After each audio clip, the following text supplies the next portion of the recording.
दोस्तों, कहानी की शुरुआत होती है ली नाम के एक बच्चे से जो कि सिर्फ 6 साल का था और एक शाओलिन मोनेस्ट्री में पढ़ता था। वो यहीं पे रहता है और यहीं से वो मार्शल आर्ट की ट्रेनिंग भी ले रहा था। ली मार्शल आर्ट में काफी माहिर था, लेकिन अब वो बेहतर बनना चाहता था, इसलिए इसकी ट्रेनिंग जारी थी। ली एक मोनेस्ट्री में जाकर सभी लोगों से माफी मांगता है। हालांकि इसने कोई नियम नहीं तोड़ा, ना ही कोई गलती की, लेकिन वो ये माफी फ्यूचर में होने वाली गलती के लिए मांगता है। यहाँ पर हमें पता चलता है कि कुछ ही देर में ली का स्किल टेस्ट होने वाला है, जिसमें इसका सामना बड़े बड़े सीनियर्स से होने वाला है। इसलिए ली ने काफी हार्डवर्क किया था। अभी ली इनसे बात कर ही रहा था कि इतने में उस पर एक मॉन्क आकर अटैक कर देता है। ली शुरू में तो थोड़ा नर्वस सा हो जाता है, लेकिन फिर अपनी स्किल से इसका सामना करता है। यहाँ पर ये मॉन्क ली को एक जोरदार किक मारता है, लेकिन ली गिरने के बजाय एक खंबे से टच होकर बाउंस मारता है और इस मॉन्क पर वैसे ही अटैक करता है जैसे उसने ली पर किया था। एक साथ काफी सारी किक खाने की वजह से मॉन्क की हिम्मत टूट जाती है। वीक होने की वजह से यह मॉन्क ली के साथ मुकाबला नहीं कर पाता और आखिर में ली इसे एक बास्केट में बंद कर देता है। यानी इस मॉन्क से तो ली जीत गया था। अब आता है दूसरा मॉन्क जिसके हाथों में 2 तलवार थी और ये काफी पावरफुल था। वहीं ली के पास सिर्फ एक स्टिक थे और ली इसी से इस मॉन्क का सामना करने चला आता है और इस मॉन्क को हराकर जीत जाता है। अब बारी थी तीसरे मॉन्क की, जो कि बड़ी चालाकी से शीशे की मदद से ली की आंखों पर रोशनी मारता है और ली इस पर पहला अटैक नहीं कर पाता। और इसी को देखते हुए ये मॉन्क जल्दी से ली पर जैसे ही अटैक करने आगे आता है, वैसे ही ली स्लाइड करके बच जाता है और इस मॉन्क पर अटैक कर इसे भी हरा देता है। अपने सीनियर्स को हराने के बाद ली ये बता देता है कि भले ही वो छोटा है, लेकिन वो किसी से कम नहीं है और उसकी स्किल्स भी काफी अच्छी है। इसलिए ये तीनों मॉन्क भी ली की काफी रिस्पेक्ट करते हैं, क्योंकि इतने छोटे से बच्चे ने इतने बड़े बड़े मॉन्क्स को भी हरा दिया था। अब ली अपने हेड मॉन्क से मिलता है, जो कि उसे उसका स्कोर बताता है। यहाँ ली को 100 में से 89 मार्क्स मिले थे। ये मार्क्स देख हेड ली की तारीफ करते हुए कहता है कि तुम्हारे जितने बच्चों को इतने मार्क्स मिलना काबिले तारीफ है और तुमने अपनी स्किल से तय कर दिया है कि तुम्हें इससे भी बड़े अच्छे स्कूल में जाना चाहिए। इसलिए ली को दूसरे स्कूल में भेजने का फैसला किया जाता है, जहां ली को दूसरी फैमिली मिलेगी। ये सुनकर ली बहुत खुश होता है और जल्दी से बस में बैठ कर जाता है और अपनी नई फैमिली के पास चला जाता है, जो कि साइंटिस्ट थे। ली को इस साइंटिस्ट की बेटी लैन और बेटी के साथ रहना था। लैन अपने स्कूल के कराटे क्लब की कैप्टन भी थी और काफी होशियार भी थी, लेकिन लैन का भाई इससे बिल्कुल ही अलग था। इसे तो बस खाना ही आता था और वो हर टाइम खाता ही रहता था।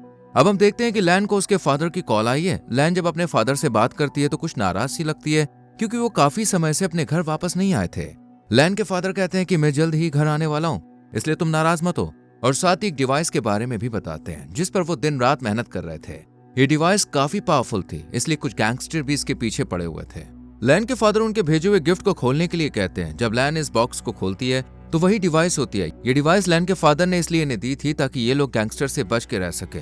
इस बीच दरवाजे पर दस्तक होती है और जैसे ही लैन बाहर देखती है तो वहां ली खड़ा होता है। ली को देखकर ये दोनों बहुत खुश होते हैं और अपने फादर को तो जैसे कॉल पर भूल ही जाते हैं। लेकिन वहीं हम वीडियो कॉल पर देखते हैं कि लैन के फादर को कुछ गैंगस्टर मार रहे थे और जोर जबरदस्ती से साइंटिस्ट से उसी डिवाइस के बारे में पूछते हैं जो कि उसकी बेटी के पास थी। साइंटिस्ट इनसे झूठ बोलता है कि उन्होंने तो ऐसी कोई भी डिवाइस नहीं बनाई है, बल्कि वो तो एक ऐसी टेक्नोलॉजी पर काम कर रहे हैं जिसकी मदद से उनके बच्चे अपनी मरी हुई दादी से दोबारा बातचीत कर सकते हैं। लेकिन ये गैंगस्टर जानते थे कि साइंटिस्ट झूठ बोल रहा था, इसलिए ये सीसीटीवी फुटेज चेक करते हैं, जहां इन्हें पता चलता है कि डिवाइस इसके पास नहीं है बल्कि इसकी फैमिली के पास है। ये देखकर गैंगस्टर को बहुत गुस्सा आता है और वो साइंटिस्ट को बांधकर अपने साथ ही रख लेते हैं। इधर लैन अपना गिफ्ट खोलकर देखती है तो उसे एक पांडा मिलता है। लैन जब इस पांडा को छूती है तो वो एक नया पासवर्ड डालने के लिए कहता है, लेकिन लैन नहीं जानती थी कि उसे कौन सा पासवर्ड डालना चाहिए और ये किस लिए। इसलिए लैन इसे उठाकर रख देती है और सोने के लिए चली जाती है। इसके बाद अगली सुबह हम देखते हैं कि लैन और ली दोनों एक दूसरे के संग स्कूल जा रहे थे। लैन ने वही पांडा अपने बैग की चेन में लटकाया हुआ था। अब क्योंकि गैंगस्टर के आदमी लैन पर नजर रख रहे थे, इसलिए जब वो लैन के बैग में ये पांडा देखते हैं तो उन्हें समझ आ जाता है कि ये कोई खिलौना नहीं है बल्कि वही डिवाइस है। इसलिए ये गुंडे लैन के बैग से इस डिवाइस को निकालकर भागने लगते हैं, लेकिन ली इन्हें देख लेता है और इस डिवाइस को वापस लाने के लिए एक साथ बहुत सारी बैक फ्लिप्स लगाता है और जल्दी से इनके पास पहुंच जाता है। यही एक और लड़का ली की स्किल्स देखकर बहुत ज्यादा खुश होता है और फिर ये दोनों मिलकर इन गुंडों का सामना करते हैं और इनके साथ खूब मार पिटाई कर उस डिवाइस को वापस ले लेते हैं। अभी ये लोग इस डिवाइस को लेकर जा ही रहे होते हैं कि फिर से ये गुंडा इस डिवाइस को छीन लेता है और जल्दी जल्दी यहाँ से भागने लगता है। लेकिन इससे पहले कि वो कूद कर कहीं जा पाता, सभी बच्चे नीचे डस्टबिन में इसे ले लेते हैं और ये गुंडा भी बच्चों के टैलेंट से डर कर उस डिवाइस को वापस कर यहाँ से जल्दी से भाग जाता है। यहाँ मौजूद सभी बच्चे ली की स्किल्स को देखकर काफी हैरान और खुश थे और यहाँ ली को एक हीरो की तरह सब देखने लगते हैं। इसके बाद क्लास में ये कहा जाता है सिर्फ वही बच्चे आगे जाएंगे जो कि फिटनेस टेस्ट क्लियर कर पाएंगे, यानी जो एकदम हेल्दी हुआ वही आगे क्लास में जा सकता है। सब बच्चे इस टेस्ट को देने के लिए रेडी थे क्योंकि वो एकदम फिट थे। लेकिन जो लैन का भाई था वो बहुत ज्यादा खाने की वजह से कहीं से भी फिट नजर नहीं आ रहा था, इसलिए वो काफी परेशान था कि कहीं ज्यादा वेट की वजह से मैं इस टेस्ट में फेल ना हो जाऊं। इसके बाद सब बच्चों के पास एक जिम मास्टर आते हैं और उन्हें बताते हैं कि आप सब बच्चों की रेस करवाई जाएगी। इसके लिए एक लिमिटेड टाइम होगा और उसमें ही आपको 100 मीटर तक की दौड़ लगानी है। सब बच्चे जल्दी जल्दी भागने लगते हैं, लेकिन जो ली होता है वो इसी टाइम में 200 मीटर की दौड़ लगा देता है। यानी ली ने अपने 2 राउंड्स पूरे कर लिए, जबकि दूसरे बच्चों ने 1 राउंड भी सही से नहीं किया था। अगले राउंड में सब बच्चों को पुशअप्स लगाने के लिए कहा जाता है, जहां सभी बच्चों ने मुश्किल से 5 पुशअप्स ही लगाए होंगे। वहीं ली पूरे 100 पुशअप्स लगा लेता है, साथ ही वो एक हाथ से भी पुशअप्स लगाता है और फिर उल्टा होकर भी अपना टैलेंट दिखाता है। ये देखकर सब बच्चे ली से बहुत खुश होते हैं और उसकी जम के तारीफ करते हैं। अब इन सब बच्चों को अगला टास्क दिया जाता है, जो कि था जंप्स लगाने का, जिसमें भी ली बड़े ही आराम से जंप लगा लेता है। वहीं हम दूसरी तरफ देखते हैं कि साइंटिस्ट अब भी उन गैंगस्टर की कैद में था और ये गैंगस्टर साइंटिस्ट को काफी परेशान कर रहे थे ताकि वो उस डिवाइस को उनके हवाले करते, लेकिन साइंटिस्ट ऐसा नहीं करना चाहता था। वहीं सीन अब शिफ्ट होता है स्कूल की तरफ, जहां फैन का एक मैच हो रहा था। ली भी इस मैच को देखकर काफी एक्साइटेड होता है क्योंकि वो भी इसमें माहिर था, इसलिए ली फैन के साथ मुकाबला करने का फैसला करता है। फैन भी ली की बात मान जाता है और फिर दोनों में मुकाबला शुरू होता है, जहां दोनों ही एक दूसरे को बराबर की टक्कर दे रहे थे। ये देखकर सभी बच्चे काफी हैरान थे कि आखिर इसमें से जीत किसकी होगी और कौन किसे हराएगा। इन्हीं बच्चों में 2 गैंगस्टर के आदमी भी लड़की बन के आए थे। जब सब बच्चे ये मैच देखने के लिए आगे चले जाते हैं तो इन गैंगस्टर को एक अच्छा मौका मिल जाता है कि ये बैग से उस डिवाइस को निकाल लें, क्योंकि किसी का भी ध्यान बैग पर नहीं था। लैन का फोकस भी उसी मैच पर था, इसलिए दोनों धीरे धीरे करके इस बैग के पास आते हैं और इस डिवाइस को निकालने की कोशिश करते हैं, पर ये तो बुरी तरह से अटकी हुई थी, इसलिए नहीं निकलती है। वहीं मैच में पहले तो दोनों अपने डिफेंस में खेलते हैं, लेकिन जब अगले राउंड में इन्हें अटैक करना होता है तो ये दोनों एक दूसरे की रिस्पेक्ट में अटैक नहीं करते और मना करके ये मैच ड्रॉ कर देते हैं। अब सब बच्चों का ध्यान इन 2 गैंगस्टर पर आ जाता है, जो कि बैग से डिवाइस निकालने में लगे पड़े थे। जब ली और लैन इन्हें देखते हैं तो तुरंत इनकी तरफ बढ़ने लगते हैं, लेकिन ये गैंगस्टर एक लड़की को पकड़ लेते हैं और इन्हें ब्लैकमेल करते हैं। लड़की की जान खतरे में देखकर ली और लैन भी कुछ कर नहीं पाते और इसी बात का फायदा उठाकर ये दोनों उस डिवाइस को लेकर यहाँ से भाग जाते हैं। ये देखकर लैन प्रिंसिपल ऑफिस जाती है, जहाँ ये पुलिस से डिवाइस चोरी होने की बात करती है। पुलिस भी लैन को समझाते हुए कहती है कि हम आपकी डिवाइस जरूर वापस लेकर आएंगे। वहीं हम ली को उदास देखते हैं, क्योंकि उसे लग रहा था कि ये सब उसी की वजह से हुआ है।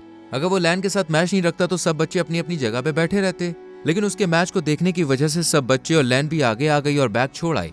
अगर लैन अपने बैग के साथ होती तो वो बैग कभी चोरी ही नहीं होता। सब बच्चे ली के पास आते हैं और उसे समझाते हैं कि देखो, इसमें तुम्हारी कोई गलती नहीं है, इसलिए तुम बिल्कुल भी परेशान मत हो। इनके समझाने पर ली भी खुश हो जाता है।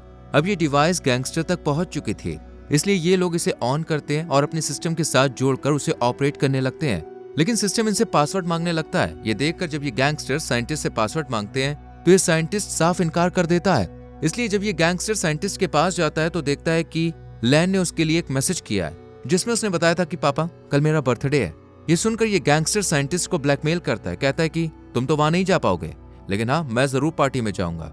अब अगले दिन हम लैन को देखते हैं, जो कि अपने बर्थडे पार्टी की तैयारी में लगी हुई थी और सभी दोस्त बाहर उसके लिए गिफ्ट लेने गए थे।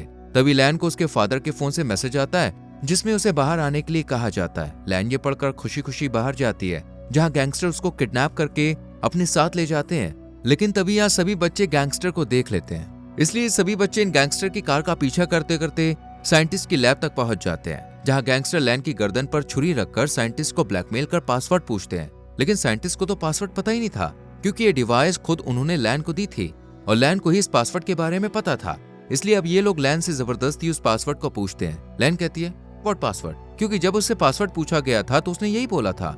इसलिए लैन के ऐसा कहते ही पासवर्ड खुल जाता है और सिस्टम काम करने लगता है। ये देखकर गैंगस्टर अपने डीलर के साथ डील करने ही वाला होता है कि ली और लैन बाहर गार्ड से फाइट कर अंदर आ जाते हैं। लैन का भाई भी अपने फादर और भाई को बचाने चुपके से अंदर आ जाता है। सारे गैंगस्टर को मार खाता हुआ देख इनका लीडर सूट उठाकर यहाँ से भागने लगता है।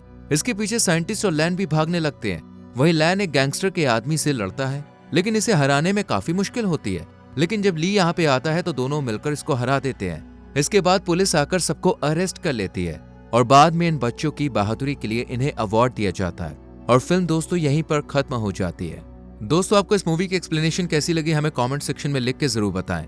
वीडियो अच्छी लगी हो तो लाइक और शेयर करें और अगर आपको इस मूवी का लिंक चाहिए तो हमारे टेलीग्राम चैनल को ज्वाइन कीजिए, जिसका लिंक आपको मिल जाएगा डिस्क्रिप्शन में। साथ ही साथ हमारे चैनल को सब्सक्राइब करके बेल आइकॉन प्रेस कर लेना, जिससे आने वाली मूवी एक्सप्लेनेशंस आपसे मिस ना हो। Thank you so much for watching.